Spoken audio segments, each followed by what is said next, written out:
Hi guys, this is a tutorial, a short little tutorial about the ACAS Code on grievances and disciplinaries. We're just going to do disciplinaries today.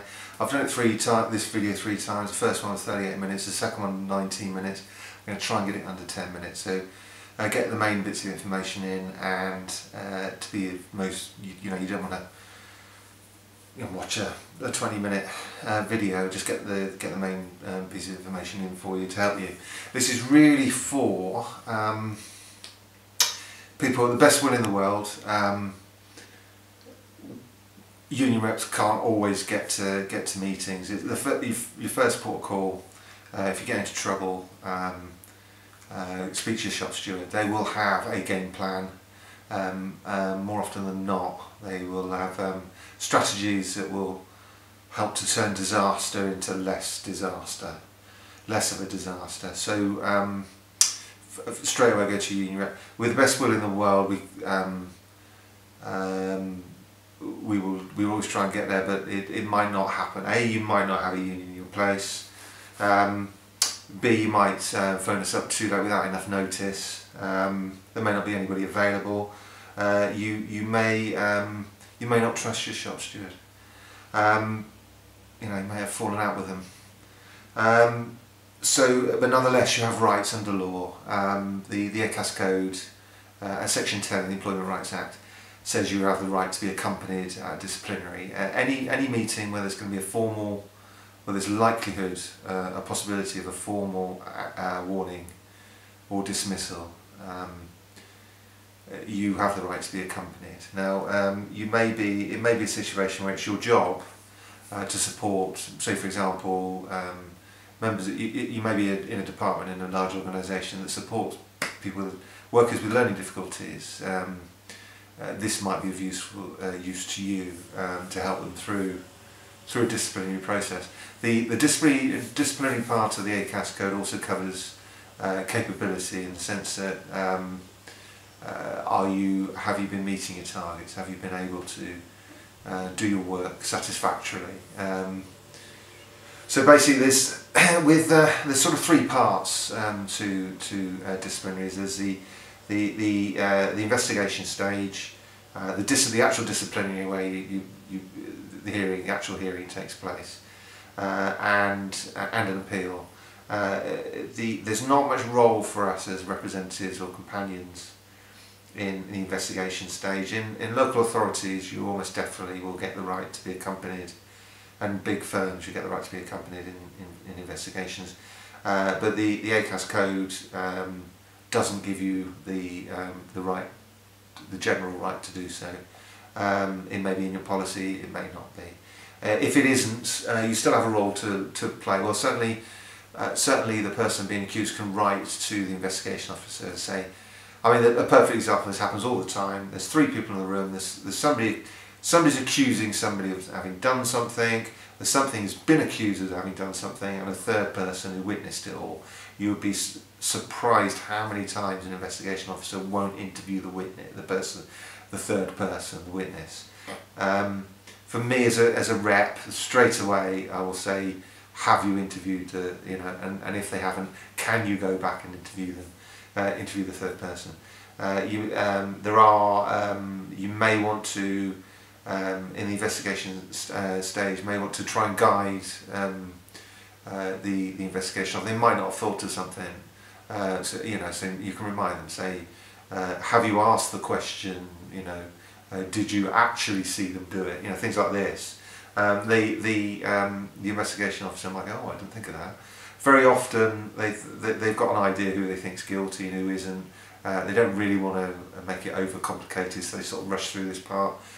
If you're determined to prove your innocence, then trying to prove it before the investigation report is written is very useful. Like we say, there's not much for a rep to do. We can't interfere in the questioning. They will ask, did you do it? They will ask, did you know what you were doing, etc., etc.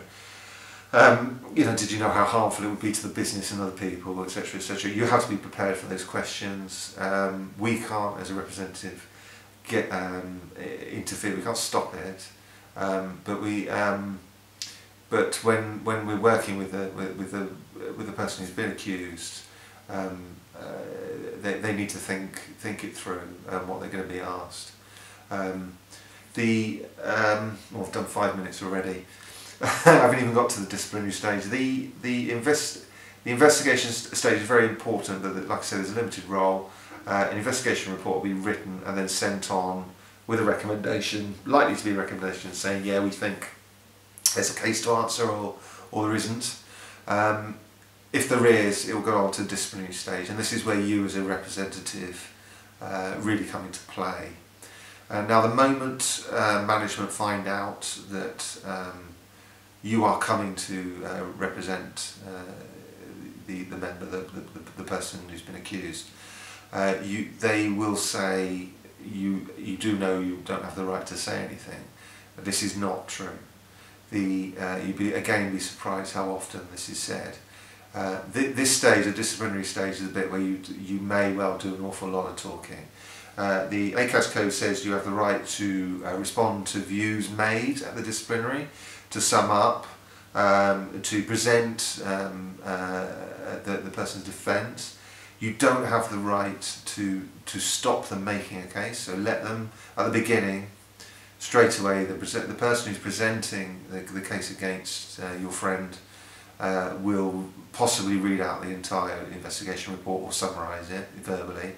Just let them do it. Let them do that part, and once that, you might want to chip in, but I wouldn't interfere too much. I wouldn't really interfere at all. If there's any bullying going on, you can say something, but that part there, it belongs to them. Also, their right to question the person you're with, they have the right to do it. The person who's hearing the disciplinary will really, and this happens all the time, will want to look them in the eye and say, "Did you do it?" And we can't interfere in that. We want something just to come out of this, so they've got the right to ask these questions. But what we do once the questioning is over, or there's a reasonable pause after your guys finished answering questions, you can chip in and say, well, this is what this really means. That they didn't realise that it was wrong. They didn't realise the harm they were doing. They didn't know it was in the rules. They've always been very, very good. Good workers, always meet their targets, never late, and this is their first offence, etc., etc. So you're there to stick up for them. Very often they will want to get this over and done with quite quickly, and they will have a process. And if you don't chip in at the right times, they will move on to the next stage, and it'll be over. So both the person that's facing disciplinary needs to stick up for themselves, and you need to stick up for them too.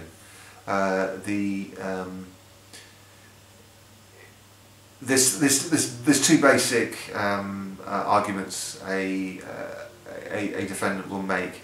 One is, I'm not guilty, it didn't happen. The other is, I did it, but I didn't realise it would be how bad it was, or I didn't know it was against the rules. Have an explanation. If that's the case, they must have an explanation. Make sure they say what that explanation is, for their own good. And if they have to apologise, But if they're not guilty, they must say so. It's very, very important. Whether or not the level of proof required is the civil law burden of proof, which is balance of probabilities, and that means if it's more likely than not, they will find you not guilty if it's more likely than not that you did it, i.e. 51% more likely that you did it. So as in criminal cases, in law, it's the burden of proof is much higher. They really must prove beyond reasonable doubt that the person's done it, but not in civil cases. That disciplinaries are civil. That isn't the case. They have to decide with the information that they've got, that they've developed and looked through what's come up in the investigation and what's come up in the disciplinary. Is it more likely than not that you did it? If it is, they can find you not guilty. Find you guilty. So so you must, if they've said that they are, you know, they did do it but they're sorry, and there's explanations, give those explanations and say sorry. If that's, you know, if that's what the member wants to do, you let the person you're with guide you on that, but make sure they can't just sit there like a lemon, and neither can you. So if they're not guilty, make sure they're not guilty. In the local authority, we have the right to cross-examine. So I will question the presenting officer or whoever wrote the investigation report, and sometimes I'll even question witnesses. Now, if there's an accuser, if somebody's done something to somebody and somebody's made an allegation, certainly in the local authority, they will expect the person who's made the allegation to turn up. And this is a very stressful thing to do, but what it is quite fair, because it means that, again, the guy who's hearing the case can also look in their eyes and say, and look them and ask them, are you telling the truth? Is this actually the truth? And again, it's both for the defendant and for the accuser. It's very often. You'd be surprised how many times people would deny things right up to the very last minute, but in front of, you know, like the service director or whatever, or something like that, they go, actually, I want to, you know, I'm sorry, I've made a mistake. I've had a case where the member misled me and misled everybody else. So sometimes a manager will look somebody in the eye and say, you know, just between, you know, and they'll use, it's not a trick, but it's a powerful technique. They may look you in the eye and say, man to man, you know, it's you know, let's all, you know, take responsibility for our actions. You know, let's no more bullshit. Did you do it? You know, you can tell me, and you'll be. It happens. They would suddenly the person you're with will go, yeah, I'm sorry for wasting your time. It was me. So which means that there's another part to this. We mustn't lie as representatives. We must be on the side of truth, because the other side are going to paint a picture that's, you know, suggesting that this is the worst thing that's ever happened in the company. You know, not all managers do this, but we know they, you know, we know they do things like this, and our job is to paint another picture, paint a picture that says, actually, a more fairer picture, a more just one, that says, actually, this isn't the worst thing that's ever happened. That they've made a little mistake. They didn't know. You know, they're very. You know, they've always cooperated. You've heard nothing about this person at all whatsoever in the company, and then suddenly this happens. It's not as bad as they're making out. And if we can be fair, rational, understanding, humane, very often you can convince somebody who's hearing it that this has gone too far, or to reduce the penalty a little bit. Sometimes you can get it down to, so, you know, if you're not guilty and you convince them you're not guilty, it's over. You'll go back to work. You'll be sent a letter that says no. You've got no. That we agree that no case was proven. You're not guilty. Or sometimes they'll tell you they'll adjourn for 2 hours. Yeah, I'll often, if I've got a really stressed member, say, look, can you tell, you know, can you go away and think about it for 2 hours? Then we'll wait for you, and then can you tell us today, just to get the stress out, because the die is cast that day anyway. There's no point delaying it. There's nothing you can do to change their mind from the end of the disciplinary. So look, can you tell us within 2 hours? And what they do, they go away, type it up in the laptop, print off the letter that says you're guilty or not guilty, and they'll come back into the room in 2 hours, sit you down and say, look, this is what you're either sacked, or you've been given a warning, or no case to answer, and hand you the letter. From that moment on, So you've got a very short, normally a very short period to get your appeal in. If you disagree with the judgment against you, and if it's not always, sometimes if you just want to get, if you've given a minor warning, you just want to get on with your life, then you can accept it and get on with your life. But sometimes there's an unjust decision. If you're sacked, appeal anyway. You've got nothing to lose, because you're finished anyway. So and you may decide to take a tribunal, and if you're going to take a tribunal, which is a type of court action, you need to make sure that you expect you to have done the best you can for yourself between you and the company. But yeah, for normally in our company it's five working days. I disagree with if you may not understand the fine points of employment law. Just say I disagree with the judgment. Well, there's two or three types of appeal. You can say it was perverse judgment.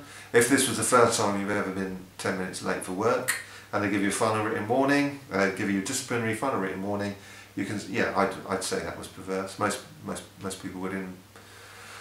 So just say so. If we think it's a perverse judgment, it didn't meet the expected standards of fairness. You can also get them on procedure if they haven't followed the procedure, a proper procedure. If they haven't allowed you to speak, or haven't allowed you to have a companion, or didn't interview the really relevant people. They don't have to interview people in the if there's 30 people in the room, they don't have to interview 30 people when something goes wrong. If there's 3 or 4 people in there, I would expect them to do all 3, and I would use that as grounds for appeal. If they don't, because you can cast doubt on their fairness by saying, you didn't want to know what that 3rd or 4th person knew. You weren't interested. So yeah, that's oh God, I've done 17 minutes. This is I meant to get this right down.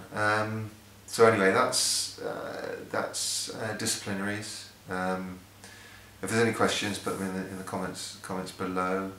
I hope I haven't missed anything out. I'd just like to mention the person who's the defendant has the right to choose who the representative is. Nearly always, I'd get a shop steward. They're trained for starters. But sometimes with it goes, like I said right at the beginning, it goes horribly wrong. But you have the right to choose who your representative is. This is governed both by statute, and it was tested in TOAL, T-O-A-L versus GB Oils, where the just how reasonable it is to have certain people. If you can imagine, you make the request to the employer to say, yeah, I want Tom to accompany me, and the employer goes, oh, I'm not having that pain in the arse, come in here, you choose somebody else. Or you go back and say, actually, TOAL versus GB Oils, I have the right to choose who my representative is. So that's about it. I only got it down by a minute and a half this time. Good luck. Like I say, if there's any questions, put them in the comments below. All the best. This is Tom Merchant. Thank you for watching my tutorial.